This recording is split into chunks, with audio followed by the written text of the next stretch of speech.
Tired of dropping your phone or struggling to prop it up?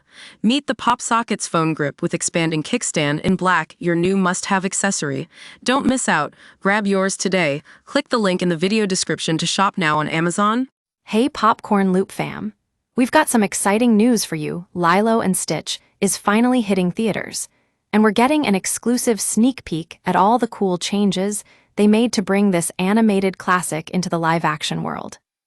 So, what's the real trick when it comes to adapting a beloved animated movie like Lilo and Stitch? According to director Dean Fleischer Camp, it's not just about doing a one-to-one exact mirror of the original.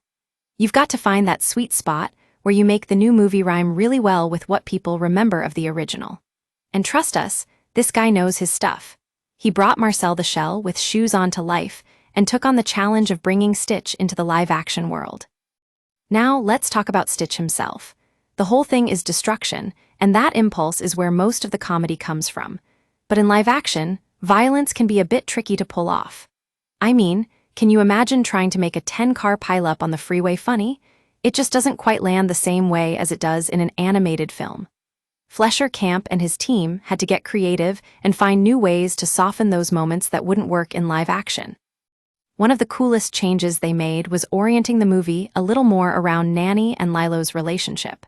The story is still about Stitch, but now we're getting to see the heart behind the character. Fleischer Camp emphasizes how important it is to make these human connections feel real, no cheating or glossing over the tough stuff. And then there are Jumba and Pleakley. Oh boy, Disney fans were a little miffed when they first saw those two in action, but I think it's safe to say Fleischer Camp nailed it. They took some risks with their design choices, but in the end, it was all about finding that right balance between staying true to the characters and making it work for live action. One of the biggest changes we can see is how they handled those alien disguises. Fleischer Camp explained that while they did experiment with some test runs, they ultimately decided to stick to what worked best in animation. You'll still get plenty of Jumba and Pleakley in their alien forms throughout the movie. But here's the thing, the original voice actors are back, baby. Tia Carrere is reprising her role as Nani, Jason Scott Lee has a small but adorable cameo, Amy Hill returns as Mrs. Hasegawa. It's like they never left. Fleischer Camp even gushed about how she brought an unexpected level of personal stuff into the role. Lastly, Fleischer Camp teases that the original Lilo and Stitch stars and animators are still super close to this project, and we can feel that love in every frame. It's been a labor of love for everyone involved. From the original team to the new cast, they're all part of this ohana, this family. So there you have it, folks.